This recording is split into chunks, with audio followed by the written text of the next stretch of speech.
තිබ්බ වගේ කන්ඩිෂන් එකයි. දැන් තත්ත්වය කොහොමද? එක්දිනම් ගිහලා මේ ඔළුව දෙපැත්තට දෙනවා කවුරු ඉන්න බෑ මේ පොඩ්ඩක් ඔළුව රිදෙනවා එහෙම ගතිය තිබ්බා. දැන් නම් ඒ මුත් මේ අපහසුයක් නැහැ කියලා. දැන් සහනයක් දැනෙනවා. ඔව් සෑහෙන සහනයක් තියෙනවා. විදිහට පරිසම් වුණා කැම්පින්ගෙන් ඊට පස්සේ ඒ විදිහට මේ බෙට් ටික ගත්තා. නම් ගිහලා ගියා දවසට ගිහුම් අපේ උදේ නැගිට්ටි 8-10 විතර වගේ ගියා. දැන් නම් එහෙම තත්ත්ව නැහැ. ලහින් ගල තත්ත්ව.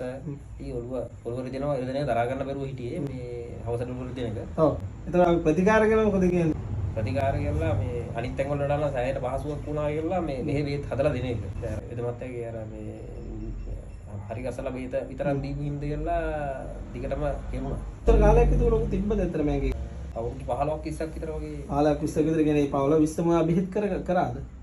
ඉංග්‍රීසි බේත් කරා. ඉංග්‍රීසි වලට විතරක් සහනයක් සිටුසින් ලෙටර් වලින් මේ ඒත් තියලා අර ඉවරයක් නැහැ දිගටම සහ මේ අර ඔළුව ඒ කියන්නේ ඒ සෙම නහයෙන් ගලන එකට තමයි එක මේ ඔළුව රිදෙන නම් මනංගකට බේතක් තිබුණේ නැහැ. මොකන්න බැරි ගතියක් එහෙමත් තිබ්බද?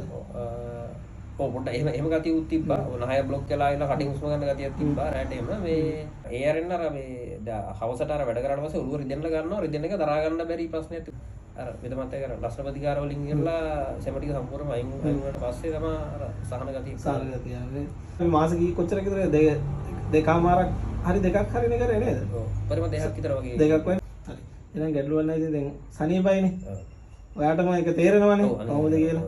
ඔව් එහෙනම් ඉතින් ওই විදිහටම පරිස්සම් වෙලා ඉවරලා ඒ දේවල් ටික කරගන්න.